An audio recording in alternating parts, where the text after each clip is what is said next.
Trey _GT back for another episode of the G.Taylor Show. Hope that your week is going well. Everything's going smooth for you. Back in the swing of things for college, people going back to school, freshmen coming in, new graduate students starting, things like that. I just started my actual fall semester for my doctoral program, so we're getting back in the swing of things. I'm actually glad the first week is over for class teaching wise, because it's been some transitions happening, and so just working those bugs. Here's the thing. I like to get in and start stuff and then work and change on the fly, or figure out what's not working and address it then, versus sometimes pre-gaming, I would say, or preparing, because I don't like to go back behind myself and fix something if I could have just waited, maybe, took my time and say, okay, let's get in and see. Let's get into the program, see what's happening. Let's get into the class, see what's going on, see what needs to be met, and then we can address it from there, versus like trying to brainstorm. Now, don't get me wrong, I do try to brainstorm every challenge, every issue that might pop up in my classes, based upon experience, based upon what I'm thinking as a professor, but also as a student, just trying to make sure I'm inclusive and address those challenges before folks get in there, right? But in situations where we know there's a big migration, there's a big transition, right? It's just some things are just inevitable that you just have to allow folks to get in to see what's going on, use the program, get in the class, see the syllabus, see the assignments, and then you make modifications from there. You'll save yourself a lot of time, heartache, and stress by doing that, right? And so that's what I like to do. And so I'm glad that it's over, because I was able to get some feedback from the students, things that they want to see, things that need to be, updated or worked on. And now I can strategically, provide solutions to that, right? Versus just thinking about my own self. And so, yeah, I'm glad that we got that over, and then we're in this second week going forward. Thank you for everybody who's liked, shared, subscribed to the podcast. The last few episodes have been doing amazing. The road to DSW. Again, I did that because a lot of people have asked me about my DSW travels. And then also, landing a speaking engagement, how to submit a workshop proposal, things like that. So that's been going well. If you got any more questions, any topics pertaining to that, let me know. I'll see if I can get that done as well. And so, but yeah, again, like, share, subscribe. Let me know what you think about the episodes. Leave a comment, leave a review. Leaving a review helps to get the podcast to a higher level. Make sure you subscribe on YouTube. And then also share with somebody, right? I believe in the power of three. So if you like the content, you engage with content that helps you out, then share it with your friends, share it with a family member, share it with somebody that might need benefit from that situation. If you're a teacher, share it with your students, And so that's how we build, community, but also, helps, give more, I would say, push out to the episodes to more people so they can see it, right? And so that's very helpful. That'll be very helpful for me. And promoting and building the podcast as well. Shout out to the good folks at Black and Bold for my coffee for this morning. That's what I've been drinking on for the past few years at this point, man. But yeah. So that's where we at. All right. So today, real quick. Let's see. I did an episode last time, 30 minutes. See if I can do it maybe in 30, 45 minutes, maybe 30. I don't know if I want to do the whole thing at a time. All right. So there's been a big topic going on amongst therapists, mental health professionals. And this is not nothing new. This has been around probably for the last few years, especially since the pandemic. But this conversation of the mass exit of therapists or social workers from the field due to burnout, compassion fatigue, moral injury, just not getting paid their worth, and the work is not worth the stress that comes with it, right? And we've all experienced it. I'm not saying hopefully, but a good majority of us in the field, if you've been in it long enough, you have probably experienced some form of burnout, right? And so another big thing came up is, of course, insurance therapists not taking insurances. And that's been an ongoing issue for folks, right? Like, why are we not taking insurances? Okay, well, because they're not giving us the reimbursement rates are not high enough to sustain a business. So it goes beyond just personal needs or just personal thoughts around payment or what I should charge my work for, what I should be receiving. The reimbursement rates are not sustainable for business. That's a whole separate conversation. I want y'all to understand the difference between my personal view on what I should be paid my worth and my bottom line. And then what's happening is that the bottom line is not being met from a business sustainable practice. So we've done the work, we've done the business classes, we learn how to, scale up, manage our business, we learn our bottom lines, we learn our minimums, we learn all of this, right? We've gotten through that process. I'm hopeful. And we're saying that these insurances are not paying us enough to sustain the business. And then incoming, simple practice, which I do use and continue to use, they are now charging for CPT codes, which, when you're in session with a therapist, we use a CPT code to bill. And that's how we bill for how many minutes we see you. They're now charging for that. And prompted, me to look at this conversation. This is conversations we've been having as therapists, as mental health professionals. If you go back to some of my older episodes, I've talked about the business of private practice. We don't have enough classes on private practice, let alone trainings around how to manage that. Therapists, I will say this, and this is what I will say. I love doing private practice. I love working with my clients. I still have relationships with my clients to this day. And I would always think about going back. It never was about the clients. It never was about the clients or why I stopped doing private practice. Never. It was all to do more of my self-care, right? My self-care. And then also the business side of it, right? What is sustainable for me and my business, but also sustainable for my household. And so that it always came down to that. It never came down to the clients. I want to make that perfectly clear. I love working with my clients. My clients were a great group of clients who were willing to do the work. And I had an 85% show rate as well. So these guys showed up and women showed up, right? And so it's never the case. But again, like I've talked about the business side of private practice or being therapists, where a lot of folks don't really talk about that and how expensive it really is. It's really expensive to be a therapist. Student loans aside, that's just the one barrier to get to that point. I've told y'all many times before, it pretty much takes 7 to 10 years to create a fully licensed therapist, right? A fully licensed therapist. And that's student loans, that's fees, that's prices for taking the test, prices to engage in the test, study for the test, all these things, right? That's what it takes. And then when you get into the business model side, you got your private insurance, liability insurance, also cybersecurity insurance. You probably should be taking that if you're doing virtual. The price of the EHR, the every year for a license renewal, right? Your CEUs, right? If you train in certain different interventions, you get paid for that, right? If you got a biller, you pay for that. If you got an accountant or somebody who does bookkeeping, you pay for that. These fees it's the age-old adage, right? The more fees you add up, the small amounts they add up to bigger amounts. That's how much it costs to keep an actual office space or a private practice running, let alone the utilities for an office space. And that's something I told you all, that I had an office space, I had a lot of space, but the amount of the cost to keep that office space up and running in comparison to how many clients were coming in, or I couldn't get another therapist in there, it didn't make any sense business wise to keep it, right? You know what I'm saying? Because I wasn't getting a return on investment, as a result of having the office. And that's why I went virtual.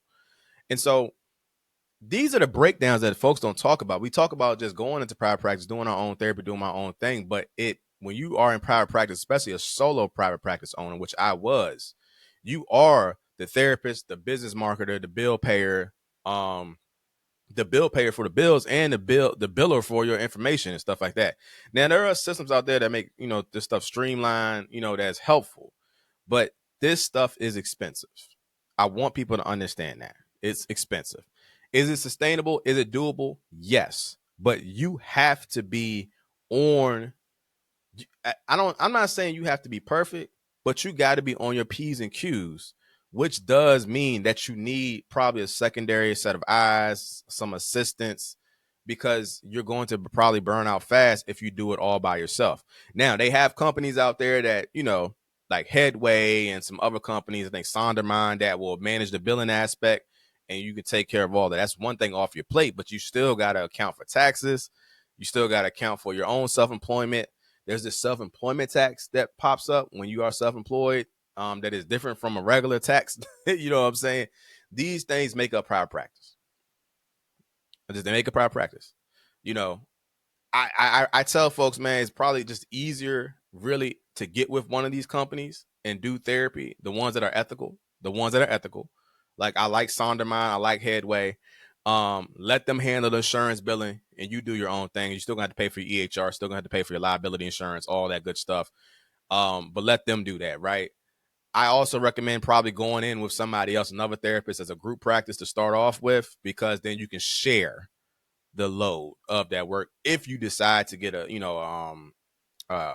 actual office space or something like that, a building, you want to grow it, you can do that. It's ways to do it. It can be done. It's just very hard to do it by yourself. Be honest with you, it's very hard to do it by yourself. And I'm not to say I didn't do it by myself, but I saw where I needed to either scale up and add folks, or probably should have just went with one of the companies to do some of the handing off the billing, and I can manage everything else. So it's doable, but it's expensive. It's very expensive. But there is a good ROI, I think, on it from a profit standpoint, and you get to help people that you want to help the way you want to do it. It's benefits, but it's hard work. It is hard work running a private practice, especially solo entrepreneur. And then if you do it solo, it's harder to get into a group practice because you've done it solo, and it's harder to get into some of these companies because you did your own billing. So, but then again, you got all of that. I said all that. That was like 12 minutes worth of stuff, 10 minutes worth of stuff. I have not talked about the insurance reimbursement rates, right? And so that's what I'm saying. So by the time you get all that, you manage all that, you probably got that down pat. You in a solid locked in time with the insurances or what you reimbursement rates you're getting, and then they start changing up reimbursement rates. And your reimbursement rates might be lower than what your actual out of pocket, your actual rate is, right? And you gotta take that hit, you gotta take that L. But how do we offset that L, right? And then if you stop taking insurance, you got self-pay, but does that hinder your demographic or population from getting therapy because of your self-pay rate? Do you do slide and scale, which, gives folks, a certain percentage based upon their income? That's cool, right? Okay, but then how are we allocating or accounting for some of that missed money? And some people do a great job at it, right? They have other things to supplement. That's what we're going to talk about today, is how we supplement some of this, right? Because we have a gift, we have a skill set that needs to be utilized, and it's so much going on. It's like, okay, how do we maximize this outside of just putting all of our eggs in one basket around private practice, right? So yes, it's possible, it's doable, it's sustainable. Folks been in business for a long time, like, what I'm saying, doing this work. I know a bunch of them. Rashawn, Bashe, Aaron, they big time. I know they big time. But you got Kenya Crawford out there who does consulting and private practice. Like, she's been in private practice for quite some time. What's my other one? We got a bunch of folks out there that's been doing it for quite some time and sustainable. And managing that, right? It's sustainable and managing that. Crystal Joseph, one of my favorite therapists out there, who really, really, you know what? I need to get her probably on this episode one of these times to talk about the business side. But she does a very great job at scaling her practice in the business side of it, right? And she's been in business for, quite some time, right? So there are models out here that can be utilized to sustain the private practice, but you still have to deal with the politics of private practice, let alone how expensive it is to maintain it, and also dealing with reimbursement rates from insurance companies, all those things. Because again, if it's not a sustainable business model, you can't do proper business. That's just business 101. It don't make sense. I don't care, if the work is what it is. It don't make sense, right? So again, I don't want to be a therapist no more. I don't want to do private practice no more. I don't want to do clinical work no more. Trey, what can I do? I'm going to go start with the licensed folks. Licensed folks, regardless of what space you're in. I'm biased to social workers, but licensed folks, you can do a couple different things. You can provide supervision. right? Folks are looking for supervisors, program managers all the time, clinical supervisors. There is a shortage of clinical supervisors in the state of Virginia and other places. We need supervision. Folks need supervision. You can do that. That's one, right? Speaking in speaking engagements, right? Excuse me, that's two, right? We talked about that. Speaking engagements, facilitating workshops, things like that. You are subject matter experts, right? It does not have to be super specialized. It can be general. Folks need CEUs. Businesses, places need to learn about the topics that we are skilled in. We're skilled in, right? If you've been in the field for quite some time, a couple of years, I'm pretty sure you're a subject matter expert in whatever population or areas that you worked in, right? Build a workshop off of it. Speak on that. Maybe the topic or area of population that you are very, very much passionate about. Speak on it. Start giving those services out, right? And so that's one way, right? Then also, you have opportunities in technology that's happening right now. There's a tech boom. They're trying to boost AI up, you know what I'm saying? They need licensed clinicians to speak to that, right? There are social workers and therapists and psychologists in all in different spaces, right? There was a big boom with these individuals at like Google, Amazon, um, things like that, right? I have folks in the NFL that's doing that type of work. There's folks in the NBA that's doing that type of work. There's social workers or licensed therapists, things like that. It doesn't have to be direct care, clinical care. It could be program management. It could be like wellness based type stuff, right? All these type of different topics. I also have individuals with no license, right, that are working in macro positions, right? I have my guy, Dr. James Bell. He works at the suicide prevention at the state level. I got my guy, Jabri Harris, who works at, was part of the Democratic National Committee, but now works for the national office at the NASW, right? He works right alongside the CEO, Dr. Eastreet, right? I have individuals, MSW, who are school social workers, right? And do amazing work like Chris Scott, school social workers, right? These are different people that do different things, right? I came through school under in my internship with somebody who had no LCSW and was a director of social services, right? In one of the areas in our place. Matter of fact, my internship supervisor was the director of area agency on aging, and she became the director of social services. And then I had one that was the director of social services in another area as well. Now, granted, yes, they've been in the field for quite some time, but again, that's where you can build your claim because they had to take leadership roles in order to get to that level, right? You know what I'm saying? To be promoted to that level. Again, you as a clinician, right, master's level, licensed, eligible, or licensed, you have a unique skill set, especially social workers and all other mental health professionals that can translate to different roles and jobs and opinions. Well, not opinions, roles, jobs, and titles. It's up to us though to market that, right, to push that out there. I start asking questions. I'll go around being casual conversation with different disciplines or different areas or areas, right? And I was like, do y'all need a mental health workshop? Straight up. Like, and it's super simple. We don't have to, like, I think sometimes, like I said it last time, like we try to make things too complicated. Ask your peers who are in different areas, do they need a mental health workshop? Do you need a workshop on self-care? Do you need a workshop on managing anxiety or managing stress? Do you need a workshop on, the difference between mental illness and mental health? Do you need a workshop on substance use, right? All these different things that I would say every business or agency does need or have some type of trainings going on. Community groups have some type of trainings going on. You have to figure out which area you want to do. It can be generic, it can be super general and base, but then it can also be specialize in base, specialize as well, right? Workplace stress, workplace well-being is a big piece, big thing right now. Has been a big thing since, saying the pandemic. How can you, with your experience, bring something to the workplace stress, workplace well-being space, right? Maybe you're certified or trained in a certain intervention, right? And you want to you have you train in CBT, trauma informed CBT, train in EMDR, you're trained in DBT, mindfulness with a certain population. Take that 60-minute session that you do, break it down to a 1, 2 hour, 3 hour workshop, and give it to, other people, and to provide it to other providers. Again, new social workers, folks that are license eligible, folks that are, licensed that need CEUs.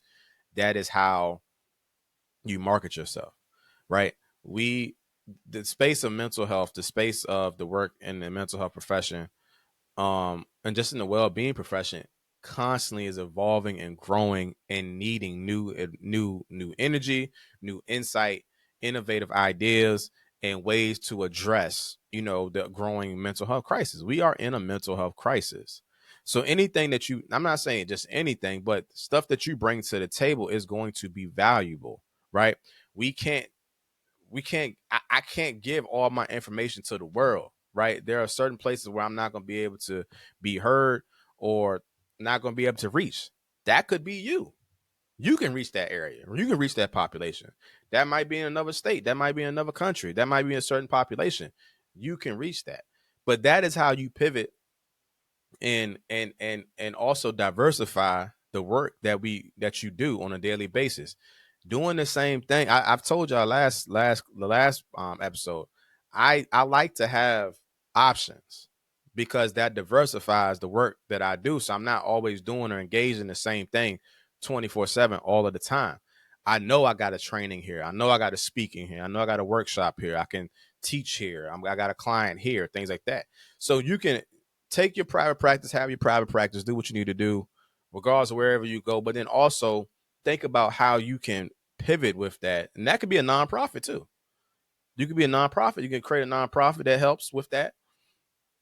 You can also look at, maybe doing something that's specialized in your area of expertise, interventions, population, something that's general with community groups, with community agencies, with businesses, with sports, team. That's a big growing population right now. Sports social work, sports mental health. That's a growing population. There's a big need for that.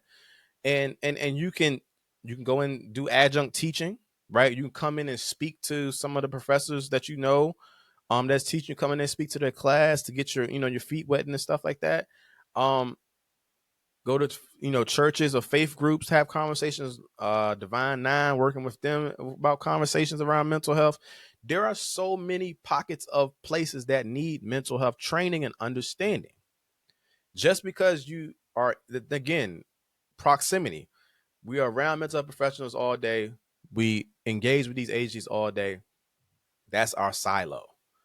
Think about other places outside of your silos that need understanding and generalized, thoughts around mental health, around stress management, workplace well-being, understanding diagnoses, right?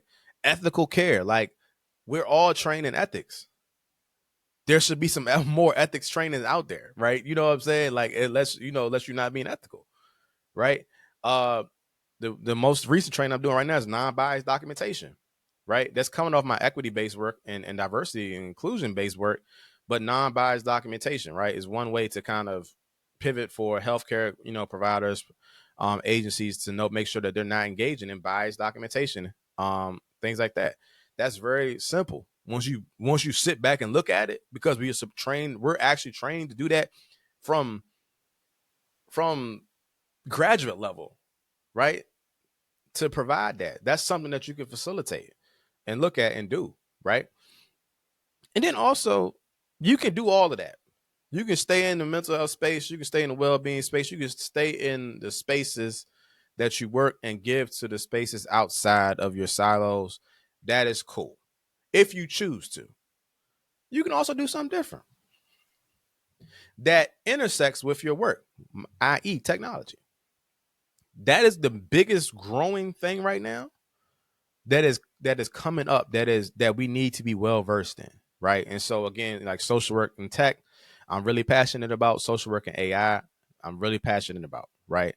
So if that is the next booming thing that's coming, how can you position yourself as the clinician? And that's at the MSW level, master's level, license eligible level. That's at the license level. How can you position yourself to be the expert in this next boom that's happening, right? how is you, as if you're involved in politics or macro work, how can you position yourself to be involved in that space so you can advocate or influence policy changes at the state or federal level, right? You can pivot. Just if you want to diversify, you want to make sure you got some side. And again, I know I said last episode I don't want to get into the habit of having multiple jobs. Like, I understand that. But because, being a therapist or doing clinical work is tough work, right? And it's expensive and it's taxing physically and mentally and financially sometimes. Let's find something else that we can do to break it up. What can you do to break up the work? And it doesn't have to be in your sector, right? It doesn't have to be in your silo. It doesn't just have to be a speaking engagement or something that aligns with mental health or the work that you're specializing in. You could pivot into a whole different area, right? Into a whole different discipline, learn about that, grow in that, and then bring your expertise there, right? I forgot who gave me this. Gave me this idea, understanding, and I haven't seen her in a while. But she talked about because she was talking to me and my guys, and we were talking about intersecting like sneakers and mental health and sneakers and well-being and things like that. And it was like, instead of us like looking for them, right, to instead of for these different places and these different organizations and different disciplines outside of the work that we do in the space of mental health, instead of trying to infuse ourselves as presenting ourselves as the therapist or as the mental health professional into these spaces, we come in there with the interest of that space. And then the secondary part of it is, oh yeah, I'm a mental health therapist or I'm a clinician or I do this type of work. So for example, like if I go into sneaker con or go into a sneaker workshop or go into a sneaker shop, I'm a sneakerhead, right? So I'll go in there with the first person. I'll go in there with me as a sneakerhead, right? But let's just say we get into a conversation with the sneakerhead, and I've done this before, like when my man's Dame down in Richmond. He was instrumental. Like he used to work at Kicks Booming down in Richmond, and I remember vividly when I went in there to cop some sneakers. We had a conversation about, because we both wear size 12, and he was like, "Yo, gotta some shoes coming in. Make sure you coming in. Got some heat coming in," and he made sure I got what I needed. And so when he opened his shop, I made sure to support, right? But then after that exchange and that interaction, and I was following his journey, following his space. We had a conversation about mental health, and ended up having the opportunity. Shout out to Kim and Mecca, and Tangi around Richmond Black Mental Health Week, where we did a workshop on sneakers and mental health, right? But the introduction wasn't as me as a mental health therapist. The introduction was me as a sneakerhead, and then secondary came mental health therapist, right? That's another opportunity where if you do have interest in something else, or the intersection that makes you who you are, right, is in a different area of area expertise or things that you are interested in, hobbies, special interests, passions, things like that, go in those areas or places that are predominantly that population, communicate, network, have the conversation, and then introduce yourself as the LCSW, the clinician, the mental health therapist, things like that. Start like that, right? If it's a technology space you love so much, you got. I know we got who was it? Tech and social work, or social workers in tech. That's another place. But let's start with the tech first, and then we can infuse the mental health professional. Sneakerhead. I'm a sneakerhead, but I'm also a mental health, and that creates the door and opportunity for something that is outside of the box, something that is non-traditional, something that is different than just, oh, I'm gonna just do like a speaking engagement on mental health. No, let's talk about the intersectionality of mental health and sneakers, what that looks like, and why that matters to young Black men, or why certain colors matter, why this shoe matters, and how that affects self-esteem, how that affects my mood. If I'm wearing all black all the time, why does that affect my mood versus wearing brighter colors, right? And if I'm more prone to wear black most of the time, then what's going on with me, right? You know what I'm saying? That's our conversations we had. That is out of the box, non-traditional thinking. One of the other things, right? I go into the barbershop. I have barbershop talks, right? I'm a mental health professional. Had these barbershop talks, and I went in there as somebody who go get to the barbershop to get cut, right? But then also, so I'm a therapist, right? So let's have this conversation about engaging with Black men in the barbershop. So we could talk about all these other things going on in the barbershop. Guys come here, get what they need. The haircut boosts their self-esteem, but they also have conversations about real life issues, right? Thinking about non-traditional approaches to address mental health, to address situations that are going on, or to address certain topics that you're passionate about. Think about it from a non-traditional way. And when you infuse or intersect those different, disciplines, think about how you present yourself first, and then infuse the therapist piece, the mental health therapist, the clinician, whatever you are at that point in time, as a way to connect, and then maybe think of something different. One of the other things is that I'm a coffee lover, right? And so I infuse coffee into my, actual my stuff, my content, things like that, right? But at some point, right, I do want to do something with a coffee brand, right, around wellness, around mental health, around just the idea of being present and being mindful while drinking coffee, right? That's something that is non-traditional, but can be helpful for somebody in how they do their daily practice every day, right? So just think about that, right? Like even with the NBA, the NFL, and how they're infusing wellness into their players union and stuff like that. How can we, as a fan, and I'm just gonna put this PSA out there, like out there right now. I'm a Dallas Cowboy fan. Please don't laugh. I just heard you laughing just now. Stop laughing. I'm a Dallas Cowboy fan. Jerry, I need to get down there and talk to these players and about wellness and mental health. Dak is a proponent of suicide prevention. Let me get down there before y'all think about trying to let my man's go. You know what I'm saying? Let me get down there with the players. If y'all know somebody that's connected to Dallas Cowboys and connected with doing mental wellness or well-being down the Dallas Cowboys, let me know. I would love to do some workshops or some barbershop talk style with those guys down there on that Dallas Cowboy team and attend the game because I'm trying to get to the stadium. I'm just gonna put it out there and see what happens. That's where I'm at with it right now. And also, I would love to do something with the LA Lakers, see Brian play, and do some wellness activities with them around, saying mental well-being as men, and what does that look like? Same for Dallas Cowboys. I'm just putting it out there. Chapel Hill, Tar Heels, same thing. Send me down there if y'all need somebody to come out here and talk about these conversations. Let's talk about it, right? And so again, that is me blending my hobbies and interests, right, and intersecting them with the work that I do. Think about that. Y'all have to think outside the box. Y'all have to think non-traditional, right? Because we are taught traditionally. It's good. Gives you the framework, foundation to practice what you need to practice as a clinician, as a social worker, therapist, whatever. Now, in the realm of trying to find something that's different, to pivot, to have supplement, to break up the work, think about creatively, innovative, non-traditional ways that you can intersect the work that you do with other areas of discipline. And then also think about how you can also benefit from doing workshops, speaking engagements for continuing education credits, or for agencies, business that need that type of information too. But get creative and innovative, right?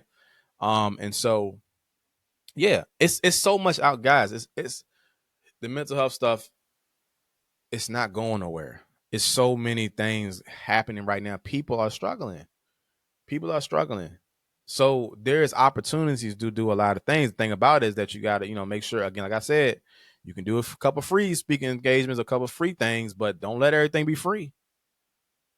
Don't let everything be free, because you have expertise, you have a skill set that is marketable, and you have experience that a lot of folks they don't have, right? And so unless you're in this work. So yeah, man, do that. Make sure you do that. Make sure you do that. And then the last piece of this is like, don't do nothing. Don't do nothing. Don't do nothing. Look, I'm a proponent of that too. Like I'm a proponent of, saying diversifying the ends, diversifying how you do the work. I'm a proponent of, doing work in the same space, but doing it in a way that is less taxing and gives more ROI versus, you trying to do it all. And then I'm also a proponent of not doing nothing at all day either. It's up to you. It's up to you. And I've realized that because I understand that everybody's not like me. I got some folks that are like me. Got some folks that don't want to do all that. So rest. Go sit down. Go take a vacation. Build the vacations in. You know what I'm saying? Build the time in to rest and do your favorite activity. You don't have to monetize all your hobbies or interests. Matter of fact, I would encourage you not to. At least keep one sacred, right? One that doesn't have no money attached. Because when you attach that money or a dollar amount to those hobbies or interests, yes, it does not become a hobby or interest anymore. It does become, something that's work related. But some folks love having hobbies and work intertwined. And I would love it myself, but I know some people that don't. That's cool. You got to make a decision for what you think is going to be best for you. And be honest with yourself. Don't be dishonest with yourself. Don't say, well, I think I would. No. Would you or would you not? You know what I'm saying? That's what we got to think about. And again, like I said earlier, last episode, package up the work that you do in 3 workshops or three interests. Package it up that way and build it out. And then you'll have it, and then you can go forward to it. Get in the habit of also, and this is what I'm saying, I'm going to go out, get out of here because I'm done. Get in the habit of taking one thing and repeating it over and over and over again, right? So in private practice, we do the same thing, right? We each client, build the practice up. Have our policies, procedures, X, Y, and Z. But for speaking in workshops, you want to take 1 or 2, 3, and you want to just roll with them for a few years until you and update as you go and add to it. But you don't need to be creating all these different workshops or, different, content areas that you want to get into.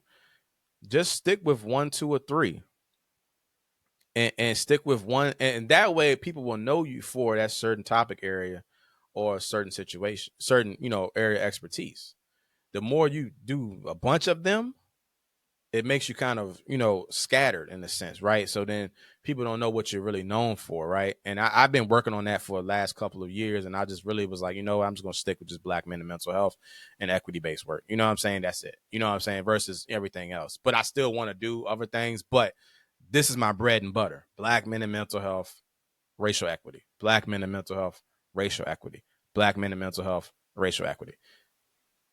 And it's nothing wrong with staying with those 1 or 2 or 3 areas and growing with them to the point where when you start to facilitate them or you start to talk about them, it's like a second language and you know it like the back of your hand.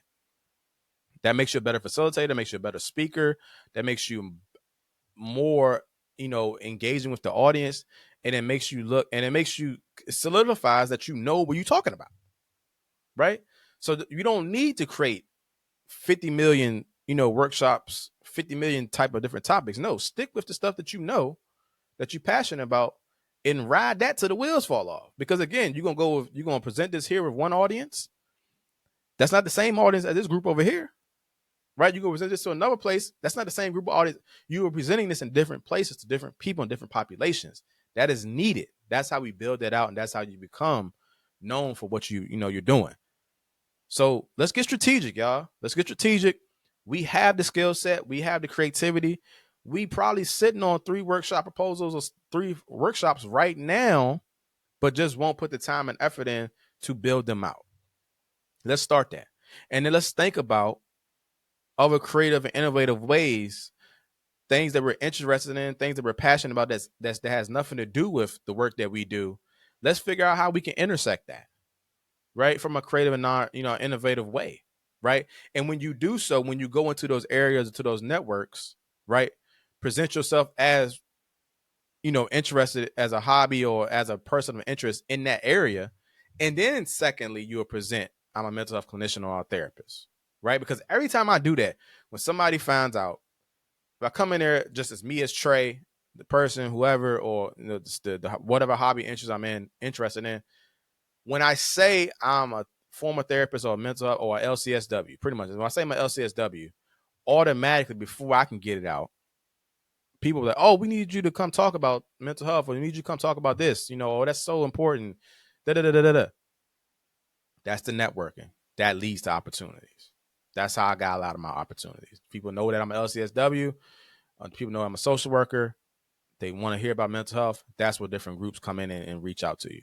But I'm not also promoting at this point that I am a social worker. I'm just coming in as me. And then, the conversation happened. Okay, what you do for work? This is what I do. And that's how things land. So think about that when you go into different areas of population, right? And that's another way to kind of, pivot and figure something else out to supplement. And then last, if you don't want to do nothing, don't do nothing. Go rest, relax, vacation. You know what I'm saying? Go, hide away, do what you need to do to recharge. That's also an option too. And I love that option sometimes is I go hide and I go get into my place where I recharge. And that's why I love my house so much. You know what I'm saying? Because in my house, outside, my kids running around, me and my wife got our spots in the house. If we're together, we're chilling, recharging. Then sometimes we might be separate. But at the same time, we're recharging and away from the work that we're doing. So just think about that, man. Just think about that. Questions. Let me know. Comments. Let me know. Like, share, subscribe to the podcast. Let me know we're on Apple Podcasts, Spotify, all your digital streaming platforms. We should be on that. If not, let me know. We're on YouTube under the G.Taylor Show as well. Subscribe. Tell a friend about this episode and the show and the podcast. And yeah, man, just be creative, man. Just be creative. Hey, Dallas, Jerry, yo, call your boy. Call your boy. It can't be no contract negotiation issues like we did with CD though. It can't be none of that. But call me, hit me up. You know what I'm saying? All right, y'all take care, man. Be easy. Have a great week, and I'll talk soon.